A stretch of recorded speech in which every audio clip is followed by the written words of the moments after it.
patuloy mong magpakumbaba kami sa iyong banal na harapan. In behalf of our family, in behalf of this congregation, we humbly bow down before your throne, dear God.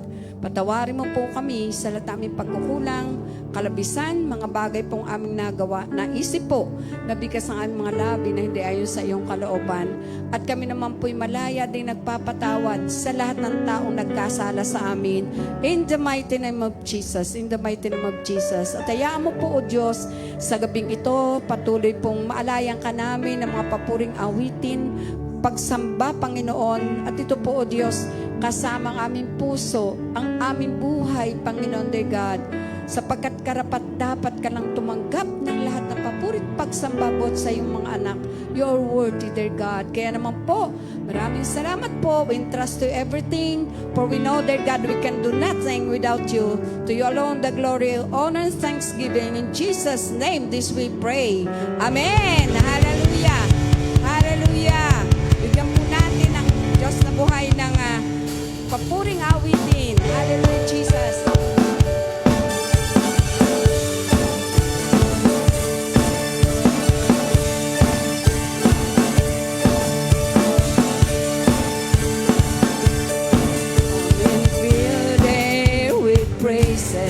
Come and fill the air with song. Come and fill the air with joy. The joy and gladness of the Lord is here.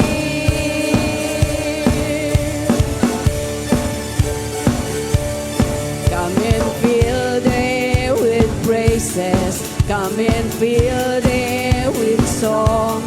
Come and fill the air with joy.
Patuloy po nating bibigyan ng papuring pagsamba ng isang awitin ng ating Diyos na buhay.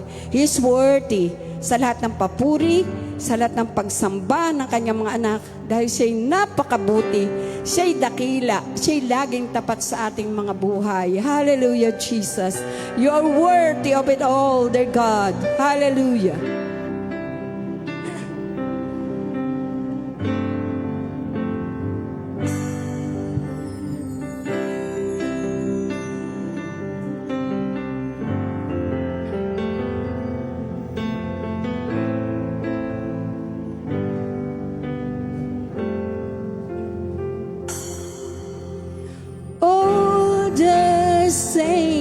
and angels,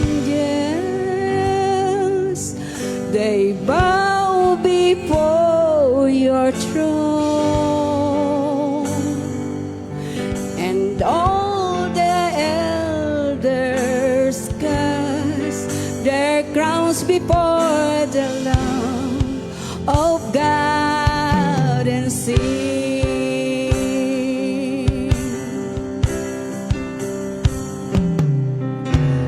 All the saints and angels,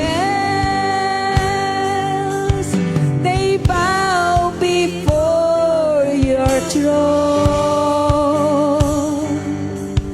and all the elders cast their crowns before the Lamb of God and sing, you are worthy of it all.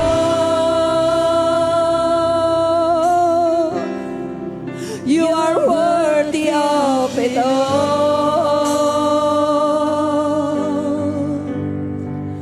For from you are all things, and to you are all things. You deserve the glory.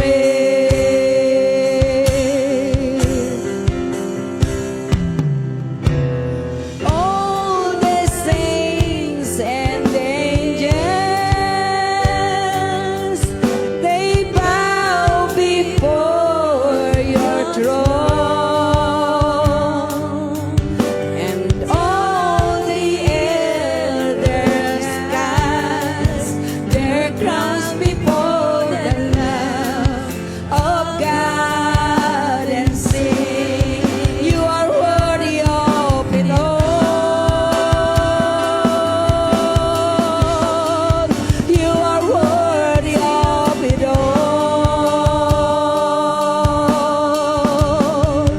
For from you are all things, and to you are all things. You deserve the glory. You are worthy of it all.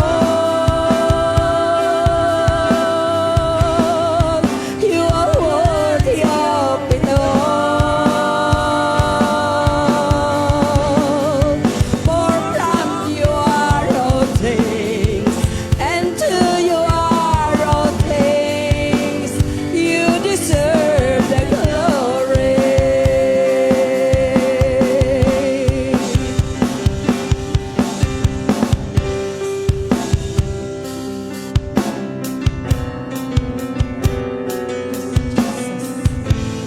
Hallelujah.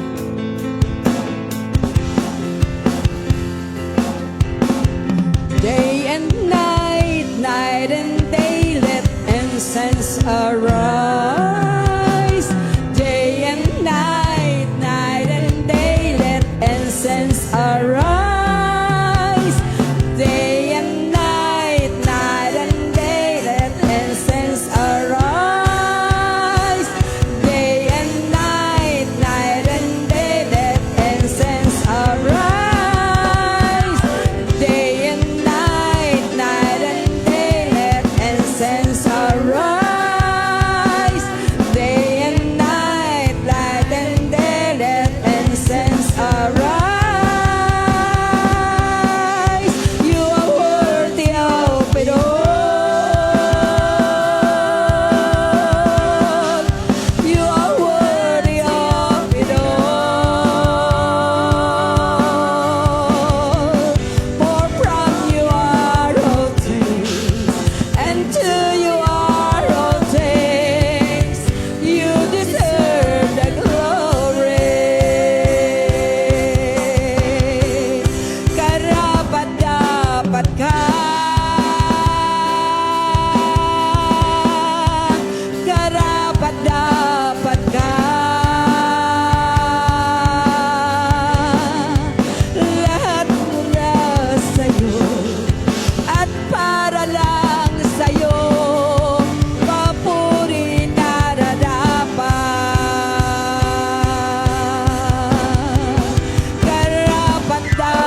at para lang sa'yo papuri nararapat.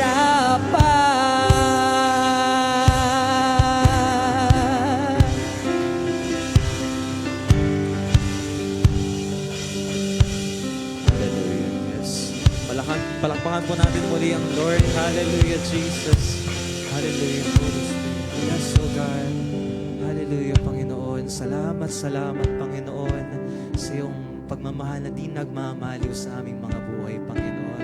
Truly, Lord, oh God, Ikaw ang aming source, Panginoon, ng kalakasan, oh God, sa aming araw-araw na pamumuhay, Panginoon. Lord, bago pa man kami makapakinig ng iyong mga salita, Panginoon, Lord, we humbly bow down, O God, to your presence, Panginoon. Lord, nagsusumamo kami, Panginoon, nagpupakumbaba kami, Panginoon. Humihingi kami ng tawad sa aming mga nagawang pagkakasala, Panginoon, sa isip, sa salita, at sa gawa, Panginoon. Lord, gayon din ay nagre-release kami, Panginoon, ng kapatawaran sa bawat nagkasalang tao sa amin, Panginoon.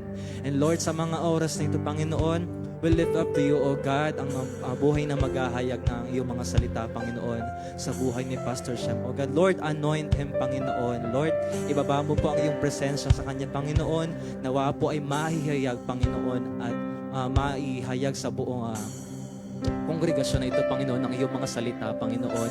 And Lord, sa aming mga tagapakinig, Panginoon, Lord, teach us, O God. Lord, open our hearts and open our minds, Panginoon.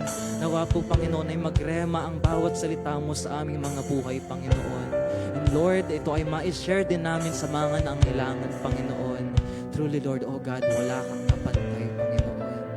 Hallelujah, Jesus. And Lord, sa mga oras ito, Panginoon, sa aming mga kapatiran na wala dito, Panginoon, Lord, bless them, O God. Ingatan nyo rin silang palagi. Maging sa mga online viewers, Panginoon, Lord, bless them, O God. Ikaw rin ang lagi nilang kasama, Panginoon. Lord, mangusap ka, Panginoon, sa aming kalagitnaan ngayon, O God. Lord, kiniklaim na namin ang katagumpayan ng gawain ito, Panginoon. Sa iyo po ang wala hanggang papuri, pagdakila, kaluwalhati at pagsamba. Sa tanging matamis na pangalan ng Panginoong Jesus. Amen and amen.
Praise God. Palakpakan mo nga si Lord.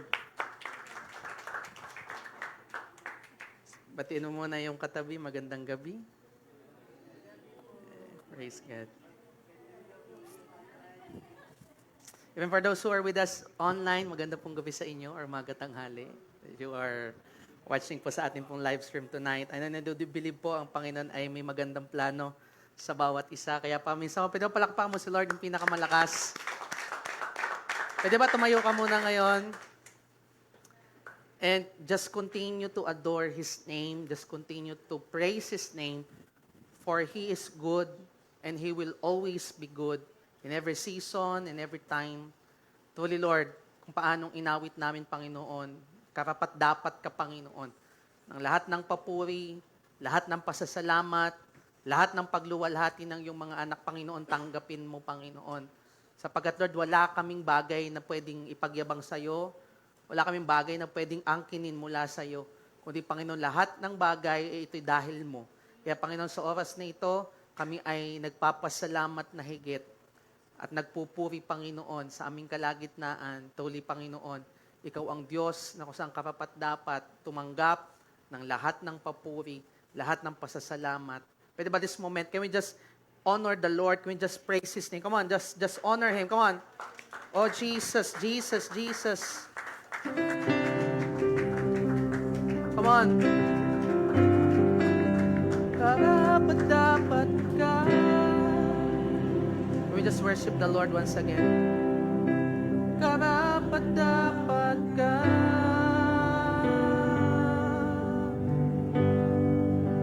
Lahat mula sa'yo at para lang sa'yo, papuri na rarapan. Isa pa, oh, karapat-dapat ka.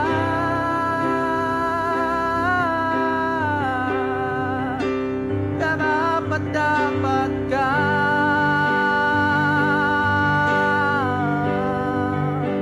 Lahat mula sa'yo at para lang sa'yo, papuri na rarapan.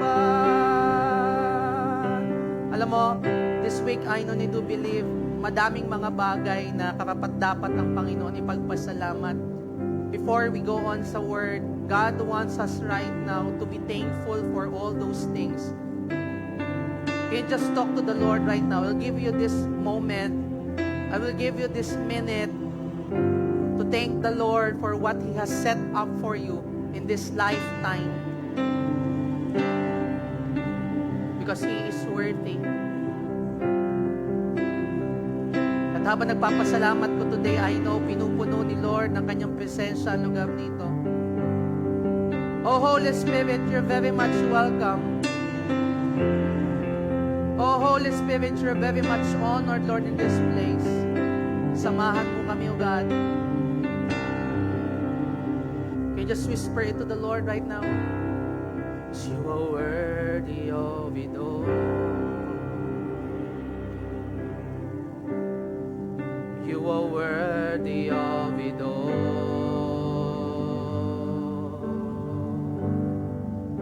All from you are all things, and to you are all things.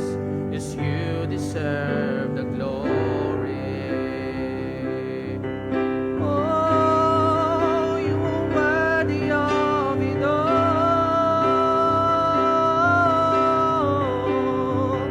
You are worthy of it all.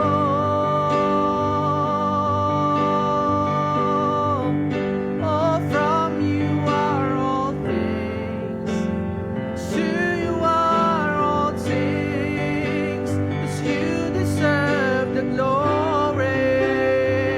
Come on, Brother Belasan. You are worthy, Lord. You are worthy of it all.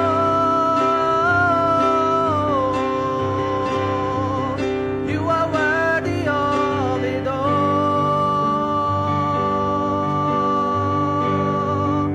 For from you are all things.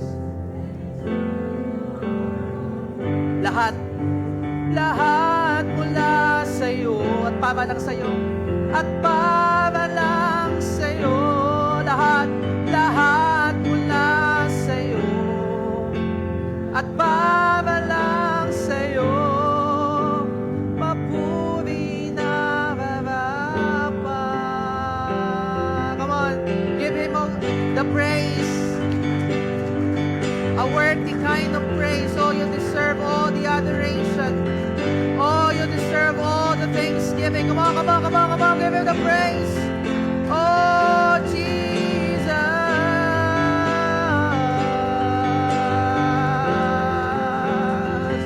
Oh, thank you, Lord. Thank you, Lord, for loving us. Thank you, Lord, for taking care of us, oh God, sa loob ng isang linggo. Lord, thank you, Lord, for protecting us. Thank you, Lord, for all the answered prayers. Thank you, God, because you are good and you will remain good. Oh, receive, oh God, the praise, oh God. Receive all the adoration of Jesus. Because you deserve the glory.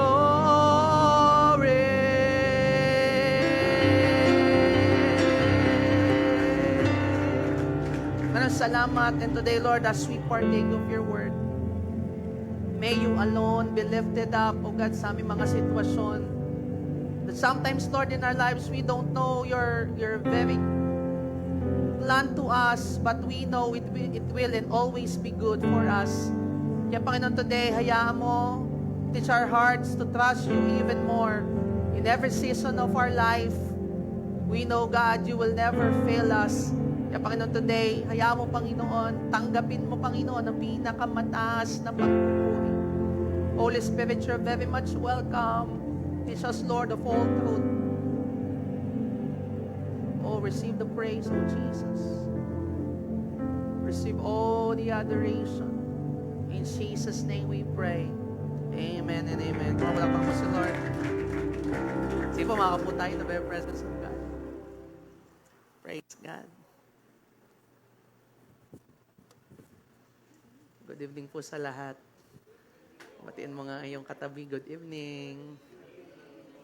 Praise God. All right.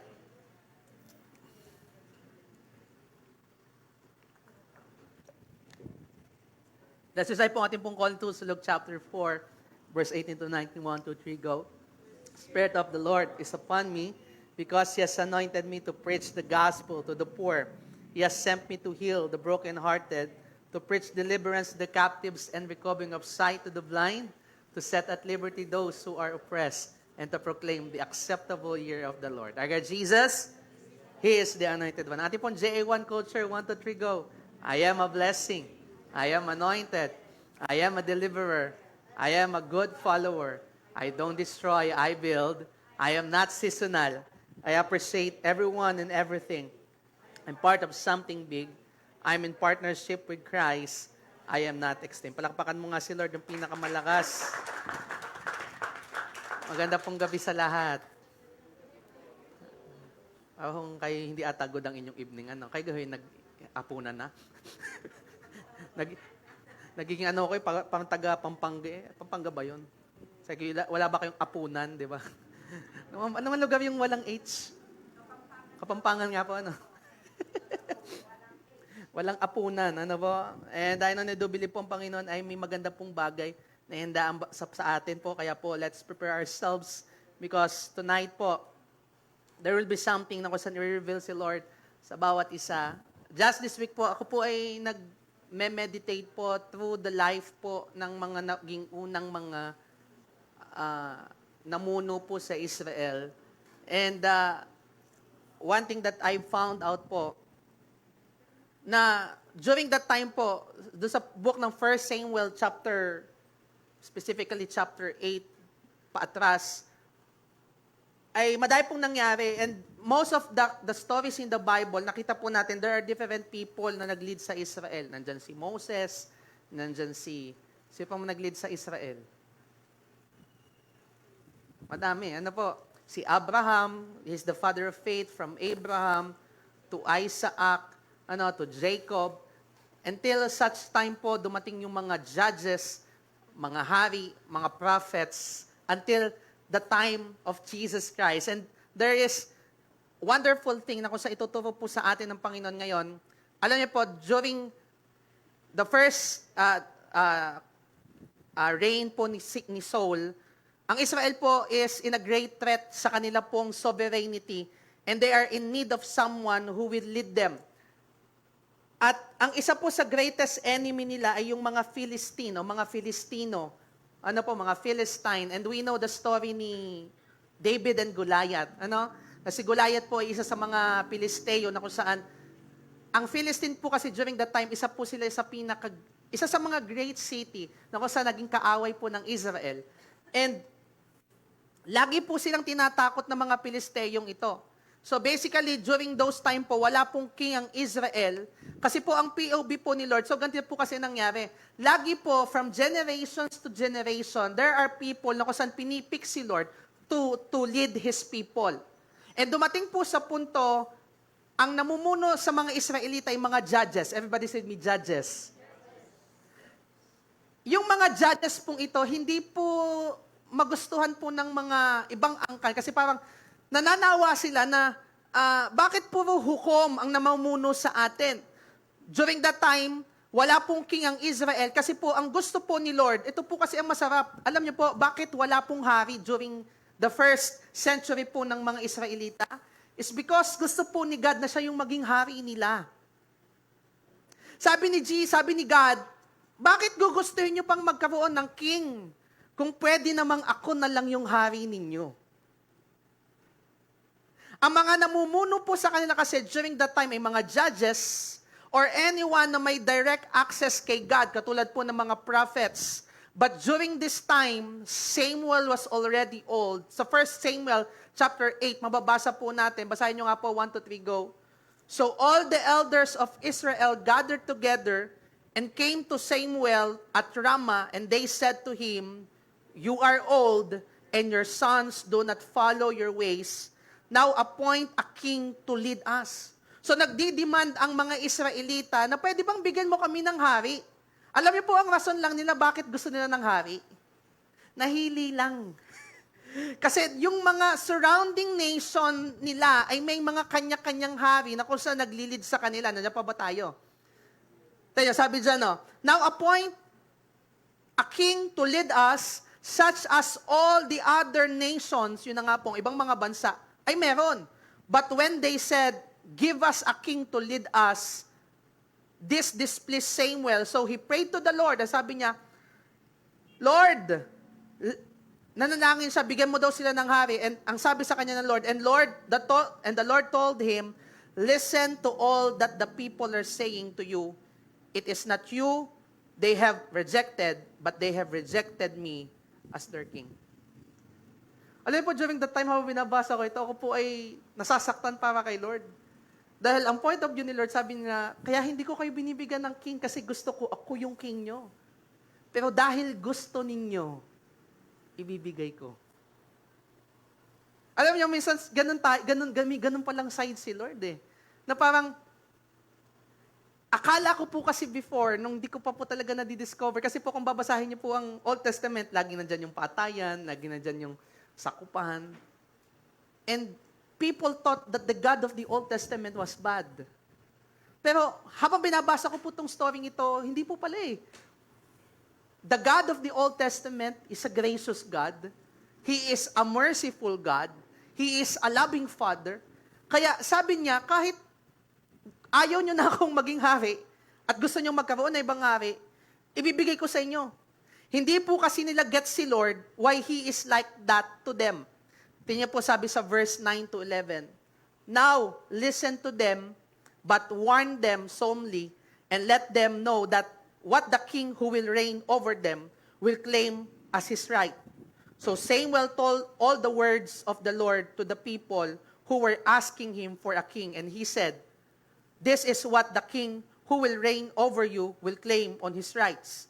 He will take your sons and make them serve with chariots and horses, and they will run in front of his chariots." In other words, ito po kasi yon. Ang sabi ng Panginoon, sige, pagbigyan natin na magkaroon kayo ng mga hari. Pero, mayroong pros and cons. The moment na magkaroon kayo ng hari, magkakaroon na talaga tayo ng, alam mo po yun, ng imbalance sa society. Kasi dahil may namumunong hari,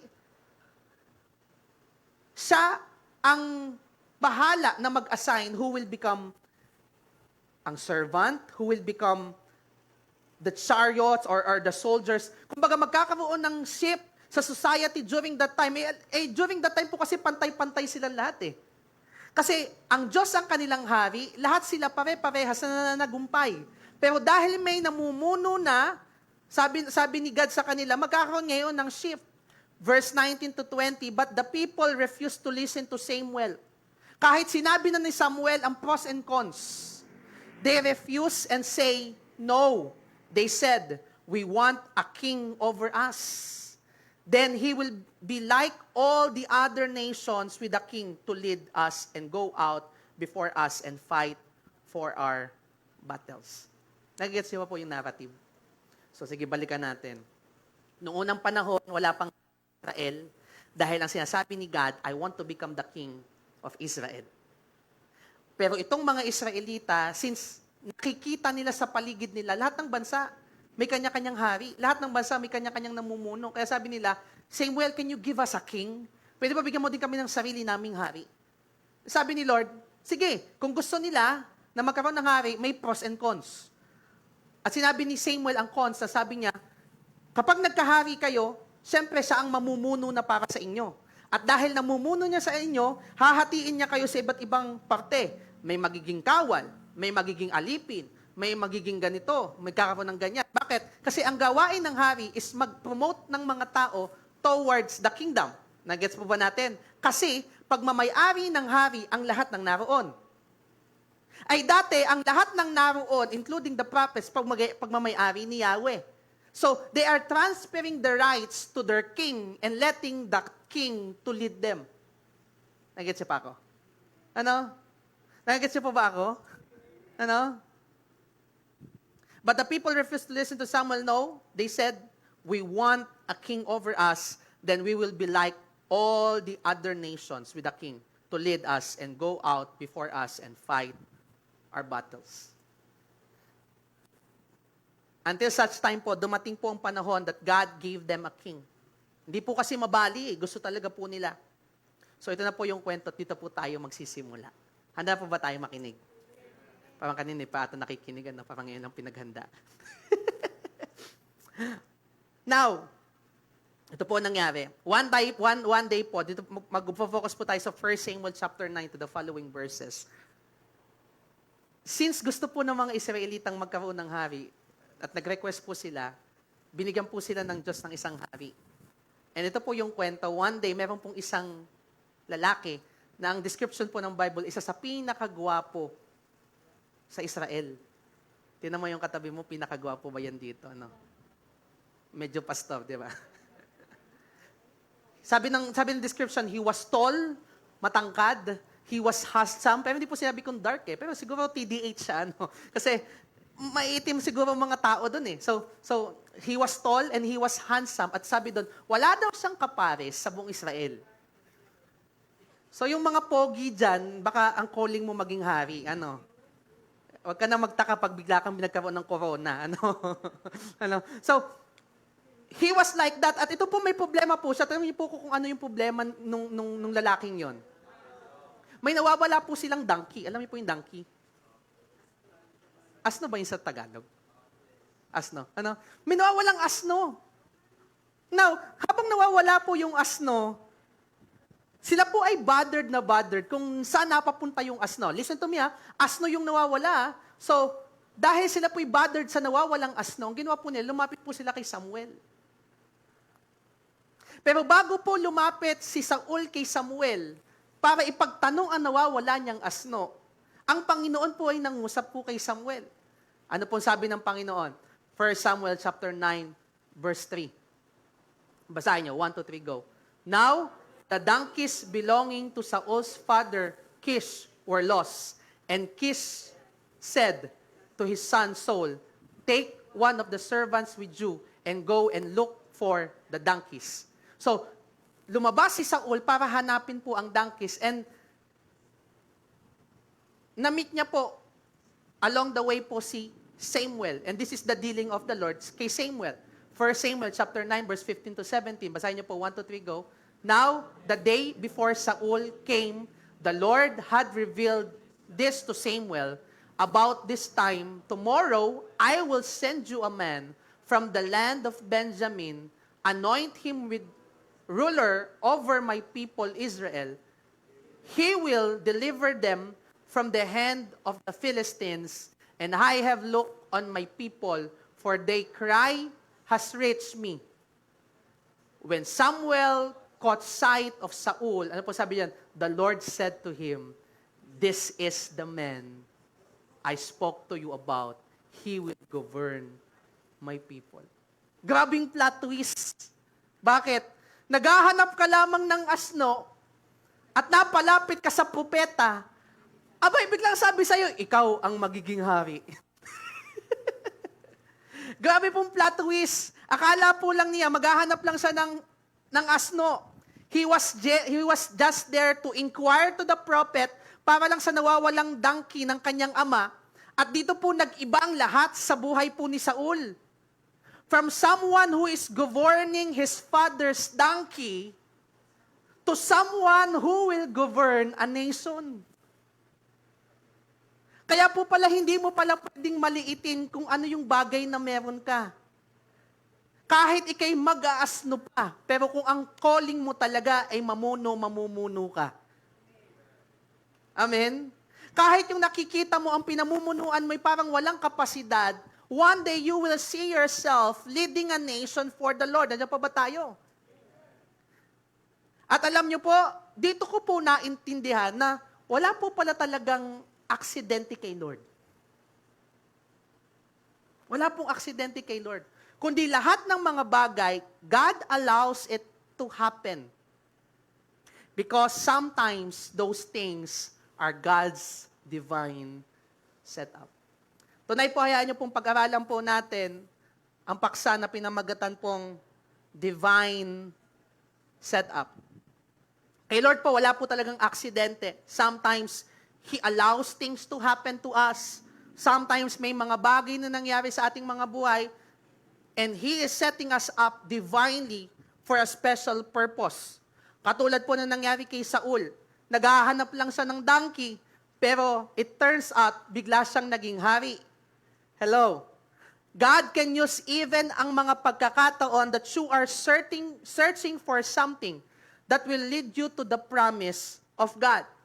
So the first point tonight na gusto ko pong ituro sa inyo is this, that God can use every situation we have for His greater glory. Alam niyo po, may mga bagay talaga na inaalaw ni Lord mangyari. Sabi mo sa iyong katabi, partner, may mga bagay na inaalaw si Lord na mangyari sa iyo.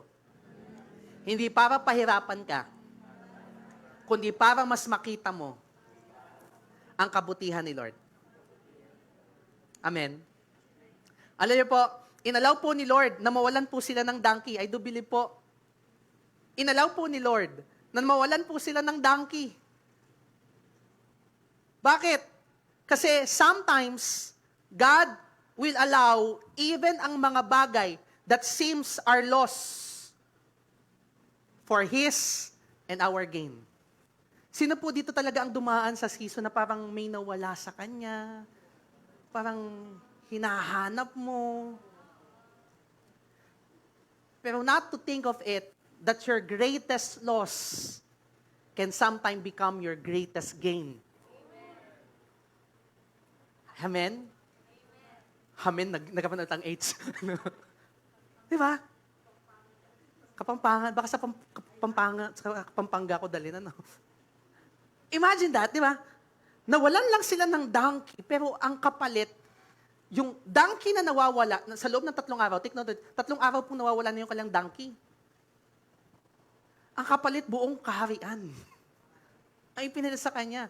That sometimes, hindi natin ma-figure out na kala natin, kasi yun na yung precious sa kanila eh. Kung malalaman niyo po ang history line po ni Saul, sila po daw ang pinaka-least from the kingdom of Benjamin. Pinakamahirap, list eh. Diba? Sila na ang pinakamahirap sa lahi ni Benjamin. So, ibig sabihin, yung mga asnong yun, ganun na lang kahalaga sa kanila. But yet, yung bagay na akala nila at akala ni Saul, ikawalan nila, ay bagay na magdadala sa kanila sa promised land. May sa pinangako ni Lord. Amen? Now, ano po ang nawala kay Saul? At ano po ang significance nito? Alam po, when I think about the donkey, kasi pwede naman ang nawala sa kanila tupa. Pwede nawala sa kanila kuneho. Or pwedeng dahil mahirap nga sila, sobrang binabalyo nila yung sandalyas ng kanyang ama. Di ba? Nawawala for 3 days, hinahanap yung sandalyas ng kanyang ama kung sino nagtago. Pero ano bang significance ng donkey? Alam niyo po, ang donkey, it always signifies or meron po itong relationship sa tinatawag nating pagiging hari. Zechariah chapter 9 verse 9, ang sabi po dyan, rejoice greatly, O daughter Zion, shout, daughter Jerusalem, see, your king comes to you, righteous and victorious, saan daw po? Lowly and riding on a donkey. And we know the story of Jesus when He entered the eastern gate, riding a donkey. And during that time po, ang hinihintay po nila, ang dadaan po dun sa eastern gate na yun will be the next king or the Messiah, which is finulfill po ni Jesus. At doon ko po naintindihan na siguro hindi aksidente talaga na ang kwento ay nagmula sa donkey. Because it is a prophetic item or gesture sa life po ni Saul that he will be the next king or the first king of Israel. Sinadya po ni Lord ito para dalhin siya sa kanyang promotion. And sometimes God will allow things to us for our benefit. Sometimes God will allow those loss, yung mga panahon na ikay nasasaktan, sometimes God will allow those things para ikaw ay i-promote ngayon. Kaya sabi mo sa iyong katabi partner, humanda ka na sa iyong promotion. Sino po dito naniniwala na may promotion nang gagaling kay Lord? Pumalakpak ka nga kay Lord. There is a great promotion that comes when we look at the plans of God. Na kaya pong gamitin ni Lord, even yung mga situation natin. Just imagine nga, si Saul, nawalan lang siya ng donkey, pero ipinalit sa kanya ni Lord ay kingdom.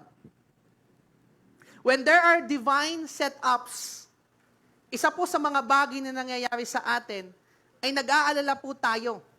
Pero I want to remind you of the second point. When there are divine setup, God can take care of everything for you. Kaya nga po ang tawag natin dyan ay setup eh. Minsan unaware tayo. Tanong ko po dito, sino po talaga nakakaalam ng kanyang bukas? Di ba? We doesn't know our tomorrow. We doesn't know what our tomorrow holds, but we know who holds our tomorrow. Hindi mo man alam kung ano yung nakaabang sa'yo kinabukasan, pero alam mo kung sino ang nag-aabang sa'yo kinabukasan. Hindi mo alam kung ano mangyayari sa'yo bukas, pero alam mong may nagplano na ng maganda para sa iyong bukas. Kaya dapat hayaan lang natin, when God is setting us up, is hayaan lang natin si Lord na pakilman ang ating mga plano, pakalman ang ating mga buhay. Hindi naman po masama ang magplano. But sometimes may mga bagay na wala naman sa ating plano na ginagawa ni Lord. And sometimes those things are just divine setup. Kaya we cannot fully trust kung ano talaga yung nandyan. Pero tandaan niyo po, kapag po plano ni Lord, plano ni Lord. Kahit ano pa yung iniisip mo, kahit ano pa yung pag-aalala mo, tandaan mo lamang, when God set you up, He can take care of everything for you. Dahil ang Diyos ang naglagay sa'yo dyan, siya ang bahala sa'yo. Kasi hindi tayo kayang iwanan ni Lord in the middle of the process. And the only thing that we need to do is what? To trust God. Proverbs chapter 3, verse 5 to 6, we know this verse, trust in the Lord with all of your heart and lean not on your own understanding. And in all of your ways, submit to Him, and He will make your path straight. Kapag nandun ka sa mga panahon that God is setting you up, di ba, sabi ko kanina, minsan nagpaplano ka, and then yung plinano mo, hindi yun yung nangyari, kasi nag-intervene si Lord, pinakalma ni Lord yung scenario ng buhay mo, and boom, when God intervene to our time, kailangan nating magtiwala sa Kanya. Sa lahat po ng bagay na ginagawa po ni Lord, let's trust Him because He knows what He is doing. Balikan po natin ang kwento. Ano pong nangyari sa donkey? 1 Samuel chapter 9, verse 20 to 21. Basahin nyo nga po, 1 to 3, go. As for the donkeys you lost 3 days ago, ano pong sabi ni Samuel? Do not worry about them. They have been found. Grabe yun. Nag-aalala sila for 3 days. Pero dahil sinet up ni God si Saul for something greater and something bigger, sabi niya, huwag ka nang mag-alala. Sabi mo nga sa iyong katabi, huwag ka nang mag-alala. Pag sinet up ni Lord ang mga bagay sa atin, hindi na dapat tayo mag-alala. Ang trabaho mo na lang ay magtiwala. And I want you to have that heart na, Lord, whatever is happening to me today, I know this is a divine setup. Misa po kasi tayo takot na takot sa mga changes na nangyayari sa ating life. Natatakot tayo sa mga transition na nangyayari sa ating life. Hello? Pero we have this clear hope and clear faith in our hearts that whatever God is doing, He knows it already. Kung ano yung bagay na ginagawa ni Lord, we are firm in our hearts na alam natin na alam ni Lord ang kanyang ginagawa. As for the donkeys that you lost 3 days ago, do not worry about them. They have been found. And to whom is all the desires of Israel turned? If not to you and your whole family line, Saul answered, but I am not a Benjamite from the smallest tribe of Israel, and is not my clan the least of all the clans of the tribe of Benjamin? Why do you say such a thing to me? What happened to the story? Nagkaroon po tayong tinatawag na shift of mission. Everybody said me, shift of mission. Kasi po, during that time, ang mission lang talaga ni Saul ay hanapin ang nawawalang asno ng kanyang ama. Pero dahil po sa divine setup na ginawa ni Lord, ginamit ni Lord na mawala yung kanilang asno para makalapit si Saul kay Samuel, nagkaroon ng pagbabago ng misyon. Dati naghahanap lang si Saul ng donkey, ngayon may transition. Pero sa lahat ng transition, always know that God will take care of you. Sino po ditong may mga transition sa buhay? Ang dami nating transition eh. Di ba? Halimbawa, ikaw ay may anak. Di ba? Dati, ang sweet-sweet sa'yo, di ba? Natutuwid mo pa. Ay, nung lumaki na, nagkaroon ng transition. Na hindi mo na maintindihan, ba't ganito tong batang to? O dati, napakaayos ang pamumuhay natin. Everything is well provided. And then, such thing happens.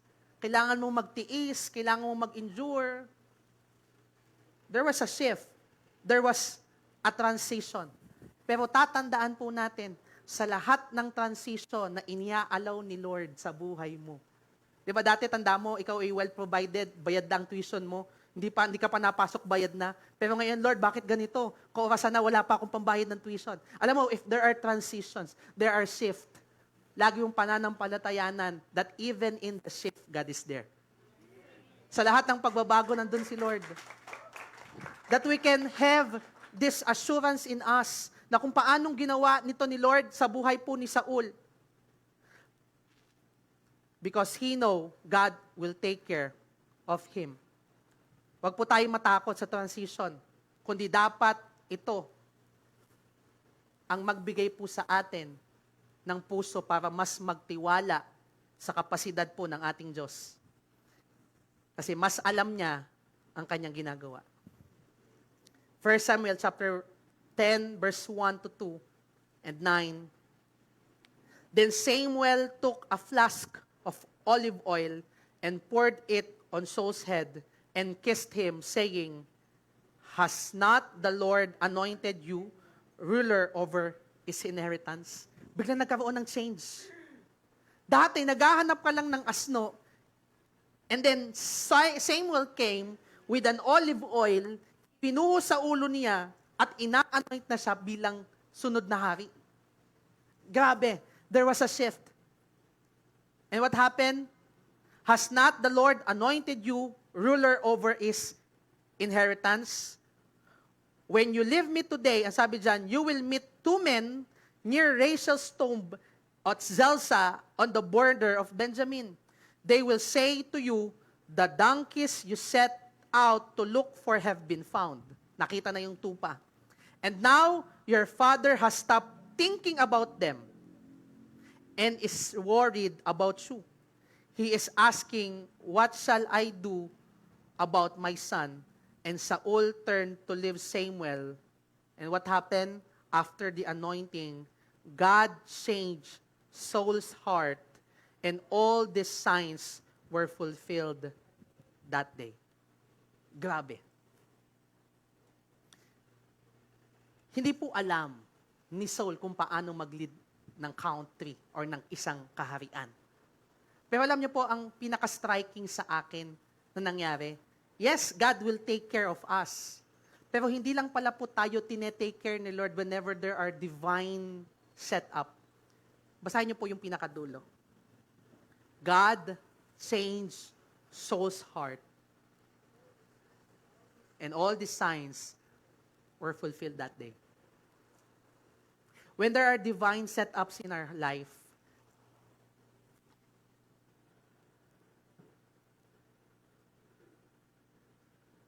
God can change our heart. Because sometimes, kapag sinange ni Lord yung situation natin, may mga tanong po kasi tayo eh. Lord, bakit ako nandito sa sitwasyong ito? Lord, para ba sa akin talaga ito?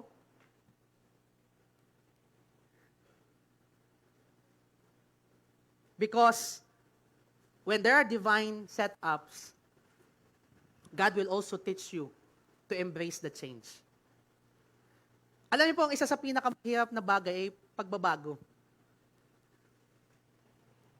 Naalala ko po nung kami po ay bagong lipat po sa Sabang. Bago pa kami lumipat noon, dami na namin, kasi po nagkaroon po kami ng notice na kailangan na naming lumipat. And ang dami namin iniisip, ang dami naming considerations.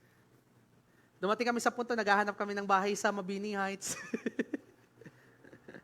Kaya kami doon ng pasalo. Kasi there are shifts. There are sudden shifts na nangyari. Pero I know you do believe that is God's divine setup. Mantakin nyo yon, yung may-ari pa po mismo ng bahay namin sa Sabang, ang kumatok sa aming mga pinto at nagtanong, naghahanap ba kayo ng bahay? Hello? That, minsan, kapag binago ni Lord, alam niyo po, ang hirap talaga po eh. There ano eh. And then, lumipat kami doon, nagkaroon ng mga setups and all. And when there are this transition, we need to learn how we can embrace the things that God has set us up. Pag sinet up ka ng Lord, He will also change your heart to embrace it. Kasi, alam ni Lord that you will not function unless yakapin mo ang bagay or sa pagbabago na binigay sa iyo ni Lord.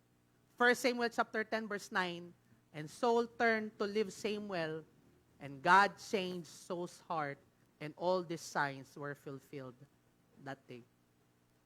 Bago po pala ma-fulfill ang pinakaplano ni Lord sa ating mga buhay, sometimes it will require us to embrace the things that is there. Kasi po minsan, kapag nandun na tayo sa sitwasyon, ano ba nangyayari sa atin? Tayo ba ay nagkakaroon ng bagong puso o nagreklamo po tayo sa Panginoon? Alam ni Lord that you will not function unless hindi mo matutunang yakapin kung ano yung season mo ngayon. Now, this is the challenge when God change and shift things in our life. You need to learn how you can ask God for a right heart towards His setup. Again, sino po dito naka-experience ng mga bagay na parang naiba sa buhay niya? Hindi naman to plinano ko. Bakit ako nasa gantong sitwasyon? If you are there sa ganyang sitwasyon, ang lagi mo dapat gagawin ay tanungin ang Lord, Lord, ano po ang tamang puso sa sitwasyon ko? Hindi po dapat tayo basta na nandiyan, sige, nagbago na in all, kundi dapat we are also willing to embrace the change. Kasi si Samuel at si Saul rather, wala po talaga siyang idea kung paano maging hari. Pero dahil binago ni God ang kanyang puso, si Lord na ang nag-qualified sa kanya sa calling. Alam niyo po, this is our way of telling God that it is not our will ang kailangan masunod, but His will be done. 1 Samuel chapter 10 verse 24 to 25, and Samuel said to all the people, do you see the man the Lord has chosen? He was pertaining to Saul. There is no one like him among all the people. Then the people shouted, "Long live the king!" Grabe yung shift, ano?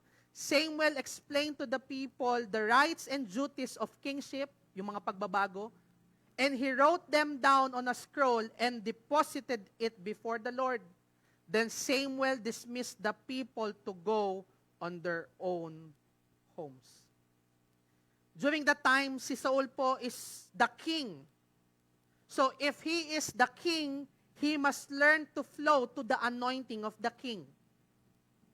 So, the question is this: are you flowing in the anointing of where God had set you up? Pag-connect-connectahin po natin yung tatlong ito sa ating mga buhay.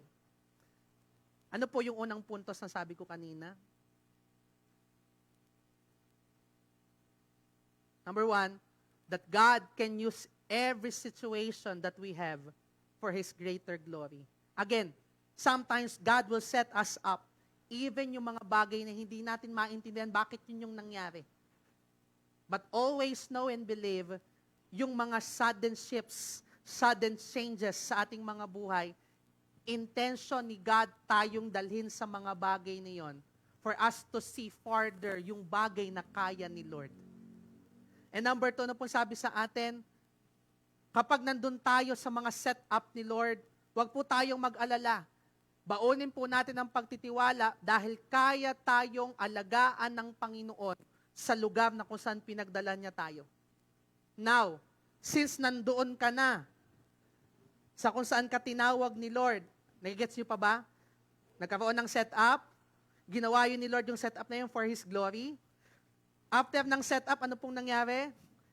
Inayos ni Lord lahat ng bagay, tinama ni Lord yung mga itama, and what happened? Kapag nandun ka na, the third point na kailangan mangyari sa iyo, yakapin yung bagay kung nasan ka ngayon.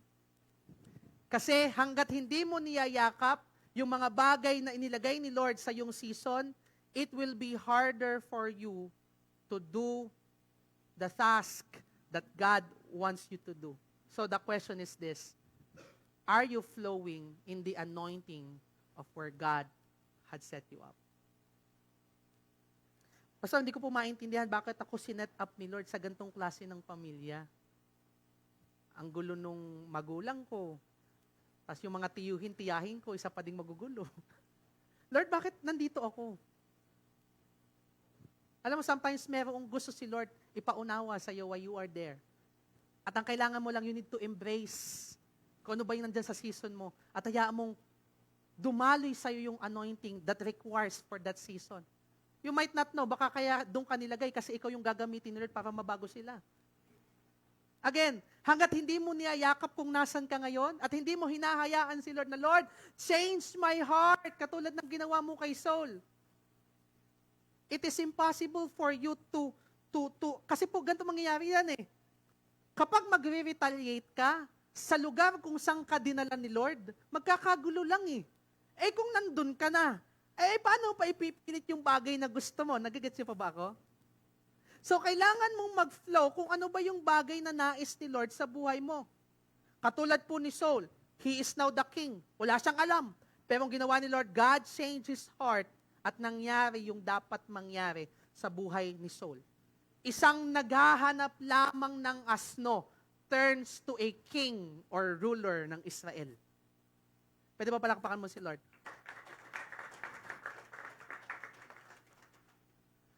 And as I end, alam niyo po ang desire po ni Lord, can we close the lights? That even in times of change, ay maging kagamit-gamit tayo. Why I'm telling these things? Kasi po minsan, kapag nagkaroon ng mga sudden shifts sa ating mga buhay, minsan hindi ka na magamit ni Lord. Minsan, may mga pagkakataon na dahil nangyari ito, nangyari yan, parang, Lord, parang nakakatamad na maglingkod. Ngayon sasabi natin sa Lord, Lord, baguhin mo lang ang sitwasyon ko. Maglilingkod ako sa'yo.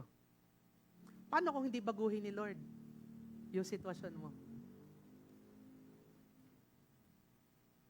Are you flowing to the anointing where God had set you up? Minsan, Pag nandun tayo sa moment kung saan parang, Lord, hindi ko alam kung anong ginagawa mo sa aking season. Are you trusting God? Wherever God lead us, we must learn to go and obey. Kasi po, ang buhay po natin, simula nung binigay natin sa Panginoon, it's all about abiding in Him. Hindi na po ito about sa pamumuhay natin sa ating mga sarili. Why? Kung meron daw pong isang bagay na hindi mababago sa mundo, ay yung pagbabago. Madaming mga bagay na pwedeng mangyari sa'yo, madaming mga changes. And how's your heart when God is changing the narrative of your story? How's your heart when God is changing the narrative of your perspective? Na minsan we overcalculate things. Na Lord, planado ko na eh. At the age of 22, graduate na ako. Tapos pagdating ng 24, Lord, ako po ay magtatrabaho. And I know, pagdating ko ng 24 to 25, successful na ako noon. Paghahanap na ako ng asawa. Diba? Minsan ganun tayo eh. Tapos, pag naghanap ako ng asawa, siguro mga 28, Lord, magpapakasal na kami. Kasi may ipon na ako noon eh. Paano kung hindi yun yung nangyari? Kasi 32 years old ka na, hindi ka pa kasal. May ganun ata dito. 32 ka na kuya. 33. Nangyari to na. Kwento mo pala to na. Paano kung hindi yun nangyari? Sometimes, it's God's divine setup. Tandaan mo, kapag may mga sudden changes, hindi mo pwedeng sisihin si Lord, Lord, di ba ganito plano ko? Ito yung nilatag ko sa'yo. Sabi ko nga sa point number 1, lagi mo sasabihin, Lord, you are setting things up for your own glory. Eh ano naman kung hindi ka na ikasal nung 28 years old ka? Eh kung the best yung partner na ibibigay ni Lord nung 32 years old ka. Kasi He will set you up for greater glory. And number 2, God will take care of you. Yung mga panahon na parang, Lord, pinagplanuhan ko na to eh, tapos bakit gamit lang mag-iba? Ang plano lang po ni Saul nga ay maghanap ng asno. Wala ang plano sa kanya maghari. Yun na ang plano niya eh. Lord, maghanap ako ng asno. Eh alam ko yung paano maghanap ng asno, pero yung maging hari, hindi ko yung alam. But what happened? God take care of it. Si Lord nag-ano nun. Sabi doon, nahanap na. Nawawalang asno. So nawala na daw po yung worried ng kanyang ama. So nawawalang asno. Alam niyo po, ang worried na lang daw ng kanyang ama, yung kanyang anak. Dahil yung kanyang anak, magiging hari. Ano ka namang ano nun? Sabi doon sa nabasa nating verse eh. Yun na yung naging worry niya. And lastly, the third point, kinukonclude ko lang yung lahat kasi baka masyadong on the script kasi ako. The third point. Ano po sabi sa third point? Embrace the change. Ano? Embrace the change. Saul learned to embrace the change. That now that he is a king, he is still trusting God. And he is saying, Lord, sige Lord, okay na Lord, hands off. Today is the day. Baka until now, you're still the one controlling your situation. Today is the day to trust God. Because it's all about abiding in Him. This is the last verse that we're gonna read. John chapter 15, verse 4 and 9 to 11.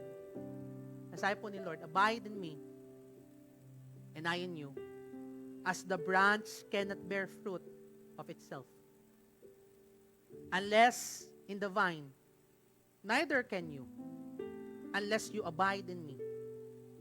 And as the Father loved me, I also have loved you. So abide in my love. If you keep my commandments, you will abide in my love, just as I have kept my Father's commandment and abide in His love.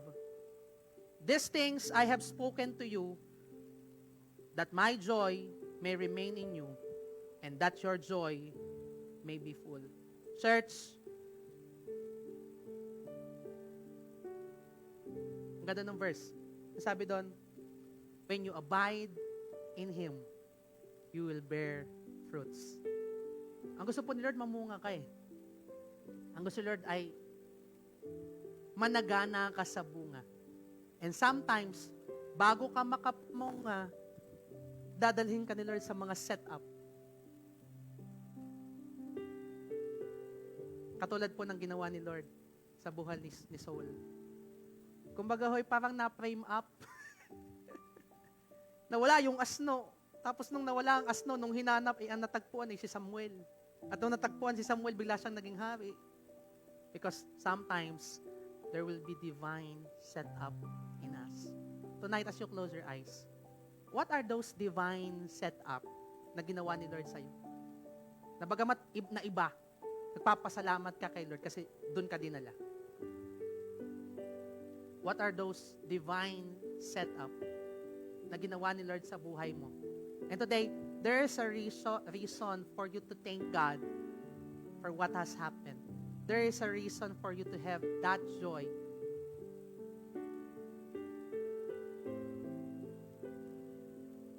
And if you're in a situation na, Lord, bakit ako nandito to? Yun yung tanong mo. Tonight is the night. Ask the Lord, Lord, anong klaseng setup to? And teach me, Lord, how can I flow sa setup ko?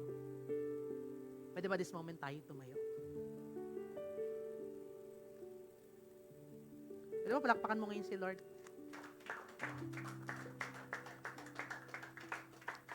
Oh Jesus, kami Lord ay nagpapasalamat sa mga bagay na nangyari at even sa mga bagay that you don't allow. But thank you Lord for tonight for teaching us to always trust in you and to take hold and know, oh God, na lagi may maganda kang plano sa mga bagay na nangyayari sa amin. Na hindi mo hinahayaan yung mga simpleng mga pagkakataon dahil walang bagay na aksidente sa'yo. Sometimes God allow things to happen in us. Sometimes they are just product of our will. Katulad na nangyari sa kwento, may will yung tao, sumunod si God. But lagi sa lahat ng pangyayari, hindi nawawala ang providence ni God. Na lahat ng ito gagawin niya pa din para matanyag ang kanyang pangalan. Panginoon, dalangin lang namin, turuan mo ang mga puso na laging maging mapagpasalamat knowing that you know all things in us. Knowing that you know what you are doing in us. Sige, this moment, I want you to pray. Panalangin mo kung nasan ka ngayon. Ano yung season mo? Kung saan ka sinet up ngayon ni Lord, I want you to pray.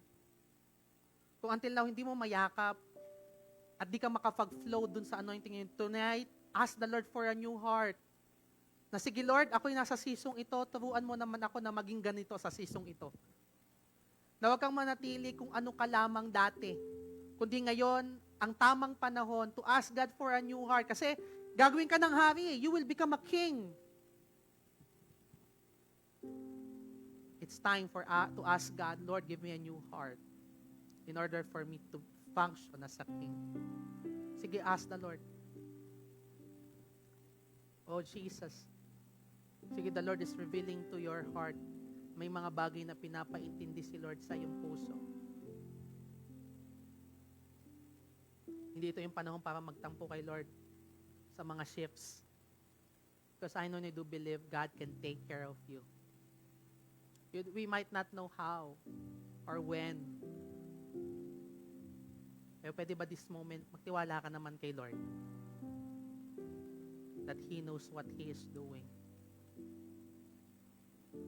It's time to let loose our grip towards our destiny. And it's time to give God yung full access sa journey ito. He knows what He's doing. Kaya Father, I pray lahat ng dinadalangin nila ay selyado ng iyong dugo at hindi to kailanman mananakaw ng kaaway. That they will become thankful and full of joy as they continue to abide in you and bear much fruit. Salamat, Father. Pwede ba this moment, lagay mo yung kamay mo sa iyong heart. Sabi mo kay Lord, Lord, ang pusong ito ay baguhin mo sa mga bagay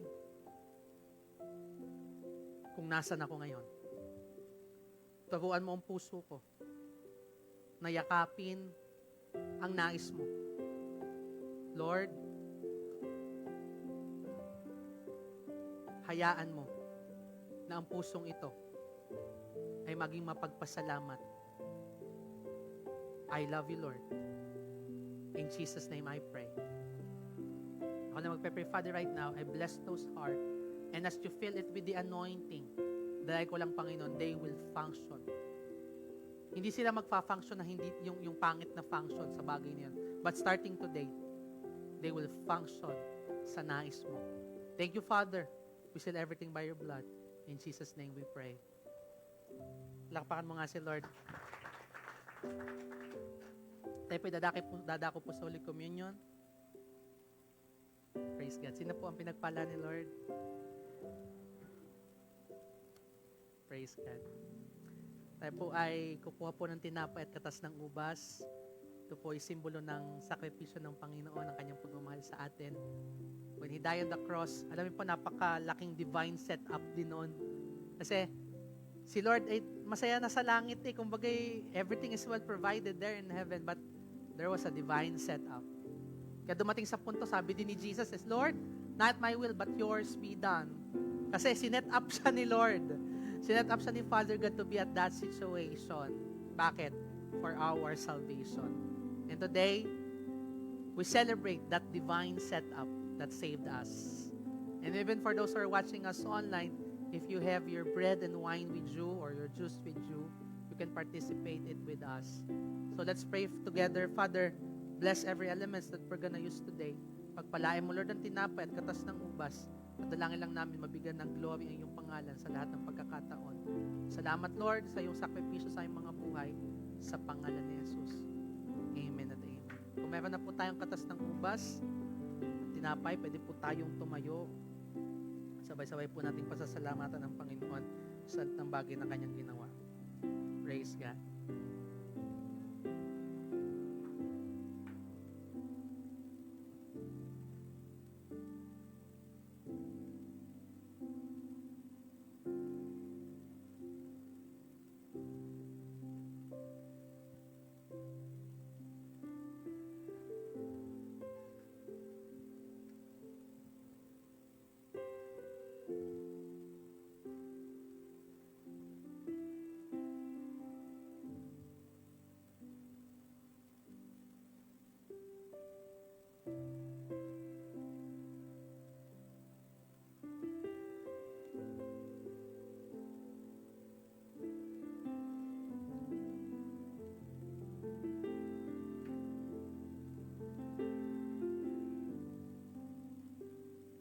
Praise God.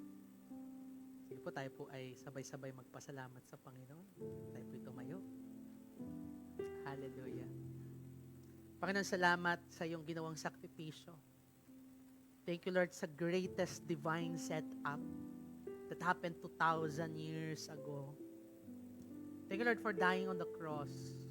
We owe everything, oh God, for your sacrifice. And today, Lord, we recognize and we remember your sacrifice for us. Salamat, Jesus, for loving us more than what we deserve, for blessing us more than what we deserve. Kaya, Panginoon, you deserve the praise. That's the elements that we're gonna use tonight, and may it alone bring glory to your name. At bago ipagkanulo si Jesus, doon po siya ng tinapay, pinagpirapiras at binigay sa kanyang mga alagad at sinabi, kunin nyo, tinapay nito na simbolo ng aking katawan.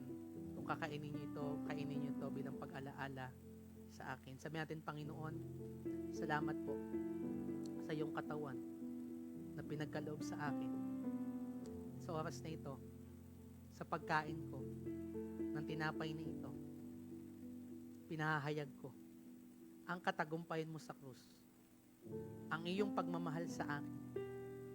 At sa pagkain ko nito, tinatamasa ko ang benepisyo ng krus ng Kalbaryo. Salamat, Panginoon, sa iyong sakripisyo sa pangalan ni Jesus. Amen at amen. Kainin po natin.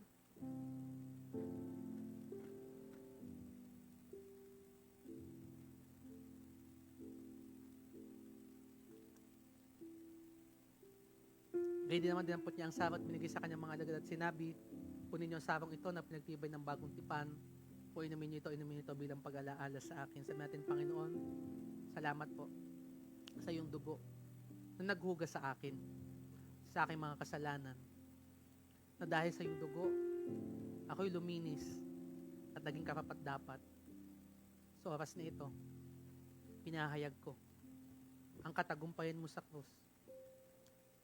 At sa oras na ito, sa pag-inom ko sa sarong ito, tinatanggap ko ang benepisyo ng krus ng Kalbaryo. Salamat, Panginoon, sa pangalan ni Jesus. Amen at amen. Inumin po natin. Praise God. Palakpakan mo nga si Lord. Palakpakan natin si Lord. God is good. And all the time. Sige po, makaupo po tayong saglit.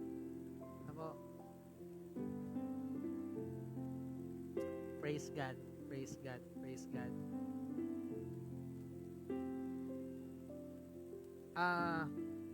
Papaunahan ko na ng announcement. Dahil po, sa linggo ay magbebenta ng dishwashing soap ang mga youth natin. This is for the benefit of their mission. Ano po? So, ito ay sabon for a cause. Ano? Pag bumili po kayo nito, ay hindi lang ho plato ang malilinis. Pati ho krimen, tsaka pangit na generation, ano? Ang malilinis, ano? May maliligtas pong kaluluwa. Ano po? Kaya po, bili po kayo. Bili kayo. And this is open for commission. Ayan po, ang sample po nila. Ito ba yung gawa natin? Ba't parang kaganda? Ano? Hindi, ito po yung yung nga pong inyong mga tinutubigan nyo pa. Tinubigan na ho namin para sa inyo. Joke lang. So, ito po ay nagkakahalagang magkano? 45. 45 pataas. Bakit po ganun ang presyo? Again, this is for a cause. Ano po? So, pero pwede po kayo magbigay ng higher than 45. Ano? Tapos bibigyan namin kayo ng... Parang alam niyo po yung kinasal, di ba? Magsasabi kayo, ito ang ibibigay lang sa iyo, suman laang. Ano? Di ba? Suman lang yung ibibigay. Ito ang kalaki ng iyong isinabog. Ano? Gayon din ho ito. Ano? Lakihan niyo inyong sabog, may sabon kayo. Yan. Ano? Pero 45 po, we are selling it for 45 pesos. Ano po? And yung ma-generate po namin ditong fund, papaikutin ulit namin. Ano po? Kasi po, today po, I know I do believe po, we are aiming po for a larger congregation po sa ating youth. Last youth service po natin, kami po ay nag-arrange na ng 20 plus po ng mga kabataan. Palakpakan natin si Lord.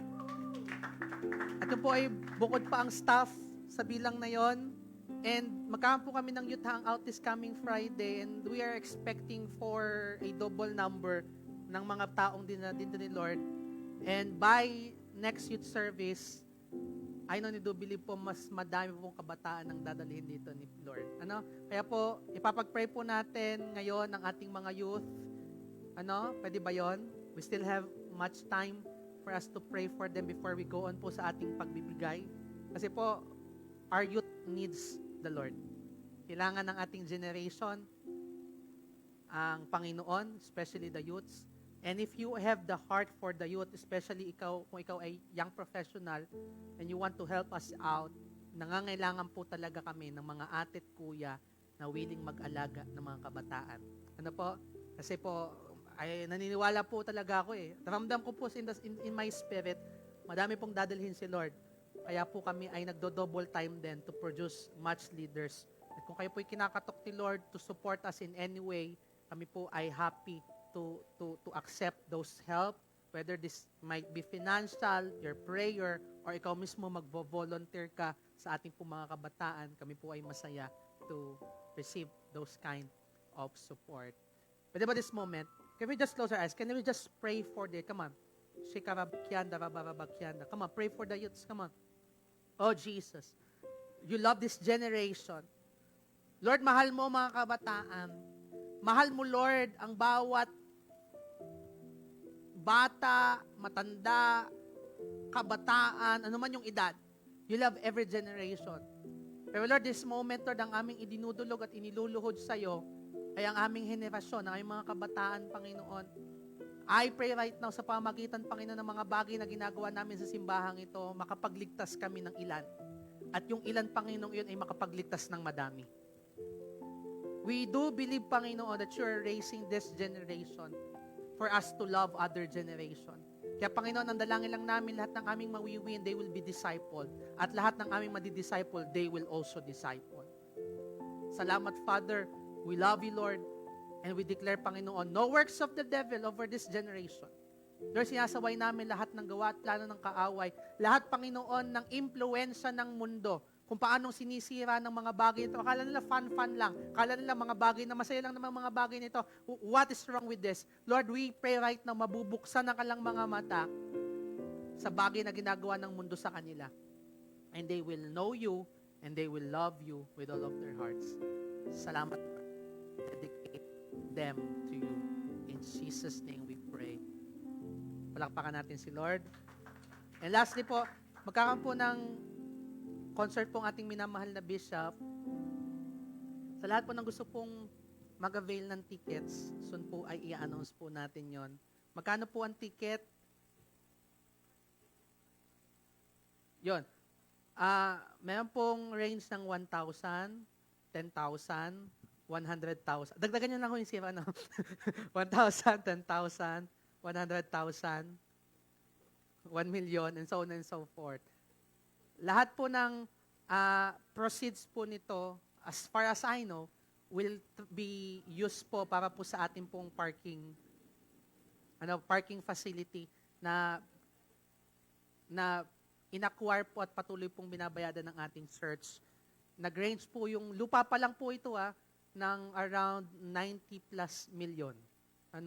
So malaki pong lupa yon, situated po sa Alangilan at dinedevelop po to become parking lot. And I know, do believe magiging multipurpose po kasi yon. May mga itatayo din doon po sa parking lot. And ang tawag po ng ating bishop dito ay inheritance. Kasi po ang makikinabang daw po nito, hindi na naman yung generation niya, kundi yung susunod na henerasyon. Ito yung pamana na sa susunod na mga henerasyon. So, if you want to partner with this project, meron po tayong concert. You can avail your sponsorship. Meron po tayong ticket worth 350 pesos. Yung ticket po ay 350. So, you can make chip-in na pag-ipunan nyo sa August. At gusto ko po mga taga-music team talaga yung makapunta. Kasi po, doon po mag-release si Bishop ng mga new song para updated kayo. Or kung gusto nyo lang sumama, basta mayroon kayong ticket, sama kayo. Ilang naman po yun po. So, August pa naman po ito. I'm saying this ahead of time. Especially sa ating mga youth. Alam po mga yan, mga mahilig sa hada. August 7. Po? So, you can chip in na as early as today. Po? So, tayo po yung magkakaloob. We know why we are giving. We are giving to support the mission of God na ginagawa ni Lord sa church natin. So, as you partner with the church, madami pong mga buhay ang nababago. Tayo po yung magkaloob. Panginoon, salamat sa pagkakataong ito na kami pinapagpala mo, pinapadaan mo ang biyaya sa aming mga kamay, kaya ka pa nakakapagpala ng iba. Pagpalain mo, Lord, lahat ng kaloob ng iyong mga anak, i-multiply mo sa church na ito. At Lord, sa mga walang kapasidad, pagpalain mong lubos, para Lord, ang buhay nila ay magamit din para maging pagpapala sa iba. Salamat, Panginoon. We bless your name. In Jesus' name we pray. Amen and amen. Tayo po yung magkaloob sa Panginoon. Praise God.